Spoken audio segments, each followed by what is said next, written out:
So hello guys, I hope all good fit are fine. আপনার আগের ভিডিওটা দেখেছেন, আমি এখানে অযোধ্যা পাহাড়ে ভ্রমণ করেছি, সেই তথ্য আপনাদের কাছে তুলে ধরেছিলাম। আজকের আমার যে ট্যুরটা হতে যাচ্ছে সেই ট্যুরটা হলো আপনার মুকুটমণিপুর। আমি এটাও প্রথমে এসেছি, আমি জানি না, অযোধ্যা থেকে 150 কিলোমিটার দূরে মুকুটমণিপুর। কালকে অনেক রাত্রে বাস ছেড়ে যখন লাইটের প্রবলেমের জন্য আমি কাল রাত থেকে ভিডিও স্টার্ট করতে পারিনি, ওই জন্য সকালেই করলাম 5টা থেকে, এখন সকাল 5টা বাজে। তো চলুন মুকুটমণি কী কী আছে আমি অবশ্যই আপনাদের ইনফরমেশান দেবো। ওখানে ওই অবশ্যই যারা প্রাইভেট কারে আসতে পারে এখান থেকে অবশ্যই আপনি গাড়ি পেয়ে যাবেন। সবথেকে ভালো এদিকে প্রাইভেট কারে আসা। আমি এখন বর্তমানে যেখানে দাঁড়িয়ে আছি এটা হলো একদম আপনাকে বাস স্ট্যান্ড আর কি, বাস প্রাইভেট কার যে কোনো যে কার যারা ট্যুরিস্ট আসবে দেখতে পাচ্ছেন এরকম সম্পূর্ণ একদম এখানে পার্কিংয়ের জায়গা।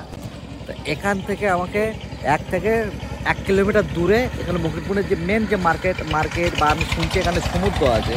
তো সমুদ্র ওখান থেকে নাকি তোমার বোট রাইড আছে, অনেক কিছু যাই আছে। আপনার কী প্রাইস, সেখানে কি হোটেলে কী প্রাইস, খাওয়ার কী প্রাইস, সমস্ত তথ্য আমি আপনাদের আগে যাকে দেবো। চলুন তাহলে যাওয়া যাক। এই সব লজ আছে এখানে, মানে একদম নর্মাল আর কি। লজের হচ্ছে কি আপনার প্রাইস হলো নর্মালে রাখা, আমাকে বললো 400 টাকা করে, আপনি দুজন থাকতে পারেন। ছোটো ডান সাইডে এটা একটা পার্ক করে রেখেছে, জানি না টিকিট আছে কিনা, এটা পরে জানতে পারবো। বলা যায় না।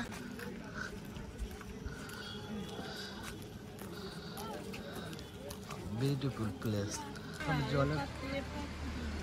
জলের এখন নেই দেখতে পাচ্ছেন, এইপারে জল ওপারে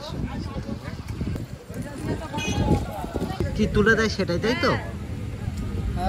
যখন বেশি জলে হয়ে যায় এটা, যখন এটা তুলে দেয় এটা, সেটাই দেখতে পাচ্ছেন। এপারে হচ্ছে ওটা তুললে এবার জল এপারে চলে আসে, আর ওপারে জল। পাশেটা দেখতে পাচ্ছেন, এটা হালকা করে একটু জল ছেড়ে দিয়েছে দেখতে পাচ্ছেন, এটা থেকে হালকা করে জল ছেড়ে দিয়েছে দেখতে পাচ্ছেন। দেখলেন এখানে কিভাবে জল এই সাইডের থেকে ওই সাইড থেকে এই সাইডে কিছুটা হালকা করে ছেড়ে যায়, কিছুটা মোটামুটি একদম তো বন্ধ ছিল দেখতে পেলেন। তাহলে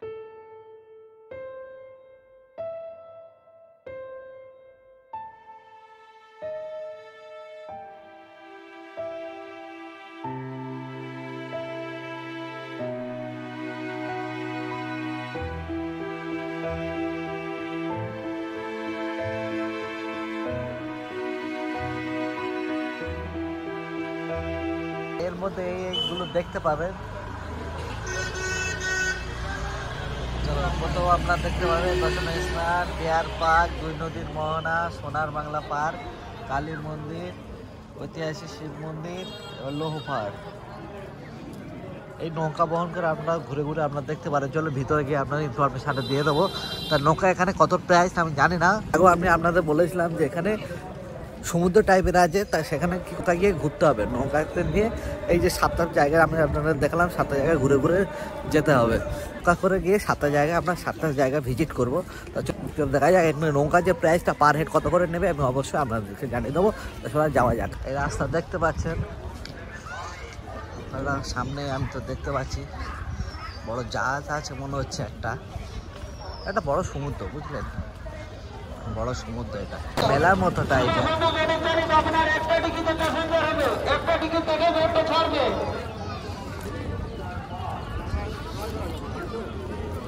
বাহ, আমাদের পাশে যারা সমস্ত এসছে সব এই জায়গাটা বসে রান্না করছে, জানি না, খাওয়া দাওয়া অ্যারেঞ্জমেন্ট সব এখানে। ভালো আইটেম আছে তো দেখছি, কাউন্টার বলা হয়ে লেখা আছে ঘরটা টিকিট কাউন্টার। ও আজকেরও কি আইটেম আছে দেখি, আজকেরও সেম মনে হয় আইটেম, যেটা সকালের টিফিন আর কি। দেখতে পাচ্ছেন সকালের টিফিন, কি নান রুটি আর এই আলু কষা। দেখতে পাচ্ছি নৌকাঘাটে টিকিট কাউন্টার, এখানে থেকে টিকিট সংগ্রহ করে আপনাকে বোটে করে ঘুরতে হবে। বোটে করে আপনাকে পুরো এখানে হরিণের পাড়, মানে চিড়িয়াখানার ভিতরে কালী মন্দির, অনেক মন্দির আছে, 7 পয়েন্ট আপনাকে দেখাবে। চলুন এখানে কত করে টিকিট আমি আপনাদের জানিয়ে দিচ্ছি, কত করে টিকিট আর কতজন করে বোটে উঠতে পারবেন টোটাল।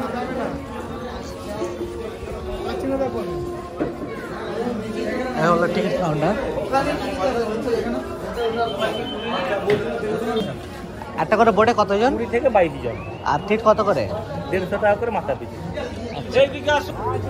এখানে ইনফরমেশন এটাই নিলাম, এখানে পার হেড আপনাকে 150 টাকা করে দিতে হবে। সিমেন্ট সাইট আপনাদেরকে দেখাবে, ওর মধ্যে চিড়িয়াখানা আছে, কালী মন্দির আছে, আরও অন্যান্য অনেক এখানে ভিজিটের জায়গা আছে।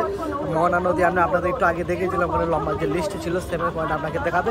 পার হেড 150 টাকা করে নেবে, একটা করে নৌকো 20 থেকে 22 জন উঠতে পারবে। বন্ধুগুলি ঘুরে আসবে। আসুন আমাদের মোবাইল বোর্ডের টিকিট কাউন্টার অর্থাৎ প্রচার কেন্দ্র মোটর চালিত বোট সমস্ত দর্শনীয় স্থান মোটর চালিত বোট সমস্ত দর্শনীয় স্থান ফুল প্যাকেজ। বাবা এ তো অনেক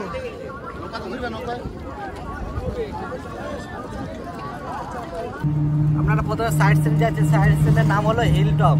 হিল টপে যেটা পরে যেতে গেলে 400 টাকা করে দিতে হবে। তো জানি না ওখানে যাওয়ার পরে এরপর ইনফরমেশন দিচ্ছি ওটা দেখতে কেমন কীভাবে যাবো তা আপনারা সমস্ত কিছু ওখানে গিয়ে দেখাবো। যতটা শুনলাম এই যে পাহাড় এখানে লেখার সামনে পড়া পাহাড়, তো এর কাহিনী হলো নাকি বর্ষাকালে বৃষ্টি হলে এখান থেকে ধোঁয়া বেরোয়, মানে আগুনের পরে যে ধোঁয়াটা হয় না, পুড়লে যেমনটা জল ছিটে দিলে যেমন ধোঁয়া বেরোয়, সেই ওই জন্য এখানে বর্ষাকালে এই বৃষ্টি হলে পাহাড়ে ওখান থেকে ধোঁয়া বেরোয়। তো ওই জন্য এরা নাম দিয়েছে পড়া পাহাড় গুহা। তো এখানে ওই জন্য এসছি। এখানে ওই ভিজিট করতে গেলে আপনাকে টোটো অটো রিজার্ভ করতে হবে, ঠিক আছে, 5 জন বা 6 জন করে বসে। তো আমরা সেগুলো রিজার্ভ করে এসেছি। এটা পোড়া পাহাড় নামকরণ হওয়ার কারণ হচ্ছে আপনার বর্ষাকালে যখন বৃষ্টি হয় তখন আপনার এখানে পাহাড়ের মাথা থেকে পাথরের যে ইয়েটা আছে সেখান থেকে আপনার মানে ধোঁয়ার মতো বেরোয়, বাষ্প হোক বা লাভা জনিত কারণ হোক, সেই কারণে একটা ধোঁয়া বেরোয়, তার জন্য এর নাম হচ্ছে পোড়া পাহাড়। এখানে একটা গুহা আছে, গুহাটা আপনারা পায়ে হেঁটে যেতে পারবেন, মোটামুটি 120 ফুট ইয়ে আছে দূরত্ব, 120 ফুটের লম্বা আছে, তাই তো? তাহলে চলো যাওয়া যাক। এইভাবে এই গুহা থেকে যেতে হবে। আমরা ধীরে ধীরে এগোচ্ছি। সামনে কিছু লোক আছে দেখলাম, দেখতে পাচ্ছেন জঙ্গল মাঝখান থেকে। বাহ, এবার দেখতে ভালো লাগছে, গ্রিন কালার দেখতে পাচ্ছেন। বাসে আমাদের যারা আরও কিছু লোক এসছে সঙ্গে সামনে আছে, দেখতে পাচ্ছেন যারা যাচ্ছে 10-12 জন। চলুন, পাহাড় তো ওই জন্য একটু নিচে থেকে মানে ডাউন থেকে আপে উঠতে গেলে একটু প্রবলেম তো হবে। আরও আমাদের পিছনে আরও কিছু ছেলে আসছে। আমরা হাঁটতে যাচ্ছি প্রচুর, মানে অলরেডি 5 থেকে 7 মিনিটে জঙ্গলে হেঁটেই যাচ্ছে। রাস্তা শেষ হচ্ছে না। একজন দেখলাম জঙ্গল পরিষ্কার করছে, উপরে দেখতে পাচ্ছেন কি হালকা একজন পাচ্ছেন, এই বড় কালো হয়ে গেছে পুড়ে, ওই জন্য এই এরিয়া এটা চেঁচা মেচি বাচ্চারা করছে, ফ্যামিলি সবাই কালে গোয়া দেখতে পাচ্ছি। এটা কত ফুট আছে? 120 ফুট গোয়াটা মানে তলাটা 120 ফুট। এটা দেখতে পাচ্ছি 120 ফুট এর হচ্ছে কি গভীর, মানে 120 ফুট লম্বা আছে। পাহাড়ের নিচে থেকে যেতে হবে। এটাকে লাইট অন করতে বলছে। সামনে একদম মোবাইল লাইট অন করে যাচ্ছে, দেখতে পাচ্ছেন 120 ফুট দৈর্ঘ্য। বর্তমান যেটা মেন আকর্ষণ মণিপুর, তাই তো? মণিপুর মেন আকর্ষণ মুকুট। আমরা দেখছেন 120 ফুট দৈর্ঘ্য। বর্তমানে আমরা যাচ্ছি, অলরেডি আমরা 5 মিনিট চলে এসেছি, তাই তো? আর এখন যেটা তাপমাত্রা এখানে দেখতে যাচ্ছে, একটু টেম্পারেচার বেড়ে যাচ্ছে, হাই হচ্ছে, অক্সিজেন একটু প্রবলেম আছে, একটু গরম হয়। হচ্ছে বলো, প্রচুর টেম্পারেচার হাই আছে, অক্সিজেন একটু সামথিং প্রবলেম আছে, সেটা একটু আকর্ষণ। এর জন্য এখানে আমি বলবো অবশ্যই এখানে একবার ভিজিট করতে পারো। 10 মিনিট অতিক্রম করার পর এবার আমরা বেরোবো। অক্সিজেনে হেভি প্রবলেম চলছে এখানে, মানে সামনে কিছু ম্যান আছে, আগে বেরিয়ে এসছে। সত্যি সত্যি এখানে আমেজিং জায়গায়, ব্যাপক জায়গা, আপনারা আসতে পারেন, ট্রাই করতে পারেন। কিন্তু অক্সিজেন প্রবলেম থাকে তাহলে অবশ্যই একদমই নয়।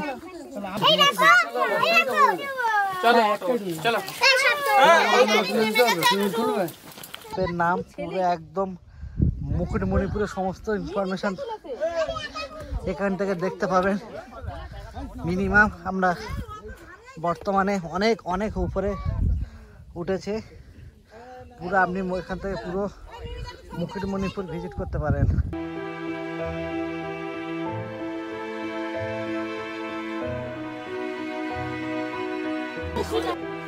দেখতে পাচ্ছি সত্যি মানে অনেকটা দার্জিলিংয়ের মতো অনেকটাই বেটার। আপনারা একবার ভিজিট করতে পারেন, এখানে পুরো একদম মুকুটমণিপুরে পুরো সৌন্দর্য ভিউ দেখতে পারেন। দেখছেন এখন সর্বোচ্চ উপরে আমরা উঠে আছি, এখনো পাহাড় নেই, এই সব থেকে হাইয়েস্ট ব্যাপক জায়গা। আপনারা এখানে ভিজিট করতে পারেন। গোয়ার নিচে এটা খুব ভালো লাগলো, কিন্তু একটু লক্ষ্য রাখবেন আপনারাও, চামচিকে প্রচুর আছে এখানে। আমার তো ভয় লেগেছে একটা দেখার পর, আমি আর বেশিক্ষণ ঢুকিনি, আমি 10 মিনিটের মধ্যেই বেরিয়ে পড়লাম। ওটা 120 দৈর্ঘ্য ফুট না, অনেকটা লম্বা। এখানে ওই যেটা বলছিলাম, এখানে বৃষ্টি হলে এখান থেকে আগুনের মতো, যেমন আগুন নেওয়ানোর জন্য যে জলটা দেওয়া হয়, যেমন ধোঁয়া ওঠে, ঠিক তেমন এখান থেকেই জল ওরকম ধোঁয়া ওঠে। ওই জন্য নাম দিয়েছে পোড়া পাহাড়, মুকুটমণিপুর পোড়া পাহাড়। চলো আমরা আরেকটু উপরে ওঠার চেষ্টা করছি, কিন্তু এটা ঘুরে ঘুরে পাতা সরিয়ে সরিয়ে যেতে হচ্ছে রাস্তা। তো পাহাড় আছে, কিছু এদিক স্লিপ হলেই পড়বে। একদম পোড়া পাহাড়ের মাথায় ওঠা হচ্ছে। ওটা উঠেছিলাম ওর থেকে আরেকটু উপরে ওঠার জন্যে, ওই জন্যে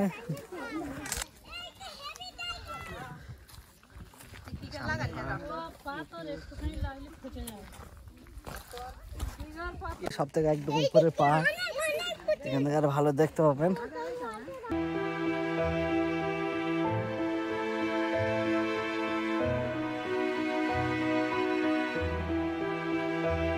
আমাদের যেটা লাঞ্চ ব্যবস্থা হয়েছে, সে লাঞ্চ হলো, আপনাদেরকে দেখাচ্ছি। লাঞ্চ হলো আপনার আছে ফ্রাইড রাইস আর চিকেন। ওকে, সব আমাদের বাসে যারা এসছে সব খাচ্ছে, ফ্রাইড রাইস আর চিকেন। চলো, এটা কি আছে, হলো ফ্রাইড রাইস।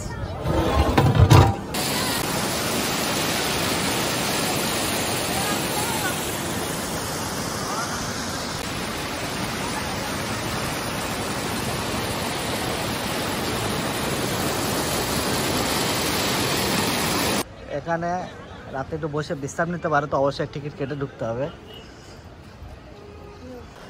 চলুন।